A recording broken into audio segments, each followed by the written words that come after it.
You know, I haven't counted, but I would say it's probably about halfway through the U.S. tour. At least this U.S. swing that we're doing.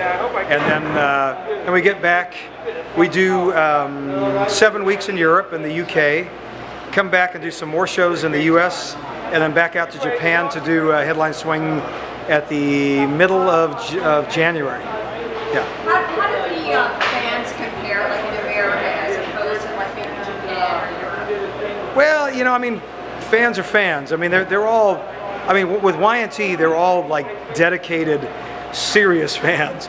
So, you know, I mean, there's a few slight differences here and there. In Spain, maybe a little bit more passionate. It's like you could get 1,000 people that sound like 5,000 in Spain for some reason. I don't know what it is. And in certain places in the UK and stuff like that. But I mean, realistically, they're all pretty much about the same as far as their passion for the band. Now, you guys played the first year a couple of years ago. Right. Yeah. To see you play there. Yeah. How do festivals compare to like a show where it's just like a couple of bands? You know, I like playing festivals because there's a lot of people and everything, but the problem is you're 20, 30 feet up in the air, there's a barrier, the first person closest to you is like 50 to 100 feet away, you know, and sometimes you feel like you're isolated up there, like you're all by yourself.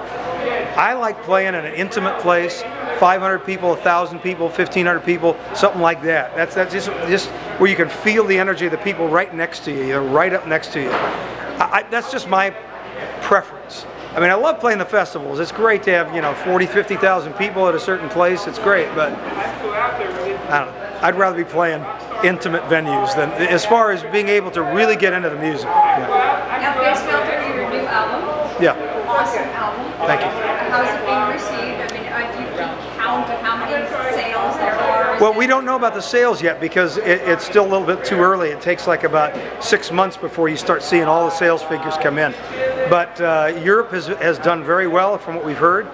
Online, it was like one of the top albums on Amazon for like about a month and a half straight or something. Same with iTunes, it was doing very well. So, you know, I'm figuring it probably did easily as well as we were hoping it would. As far as how it's coming off, you know, I've been sort of surprised by how well it's been received when we play a new song, because it's integrating real well with all the other stuff. So it just seems like the fans love the new stuff just as much as the classic stuff for the most part. So it's been very good. On YouTube, which is now Yeah. Now, talk about Phil has been my buddy and partner since the very beginning of Y&T. I've never played a Y&T show without Phil up until last week, and that was very strange for me, I've got to tell you. But he's in the hospital right now. He's doing a multitude of tests, and they're trying to sort out his back problem and what's causing it and so on and so forth. But my hope is that he'll be well in a couple of months and back up on the stage with us. Well, I mean, you did honor him as part of the show. Absolutely, so, yeah. It's like you can feel the love there. Well, he's my best friend. You know, I mean, I've never known anybody longer than, we've been together 37 years. You know, the only people I knew longer than that were my parents, you know. I'm an old bugger. 2.5 hours? Is that what you played tonight? I don't know. I wasn't counting. All right, I'm just going to give you a point of reference. Last time I saw Aerosmith only played 1 hour 20, and that was with Encore. And right. If Brad doesn't stop doing this, I'm going to You know what, the thing is that, and Phil could attest to this as well, we get about 1.5 hours into a set, and we feel like we've really kind of gotten into the swing, and you know, we just want to keep going and going and going. And it's weird because that's just honest, I'm not kidding you, I mean, that's just the natural feeling we've had for the last 3 or 4 years, especially since Mike's been our drummer and everything. It's just a good tight unit, and we just don't want to stop, you know, and I don't get winded or anything, and I just feel like I just want to keep going most of the time, and we could.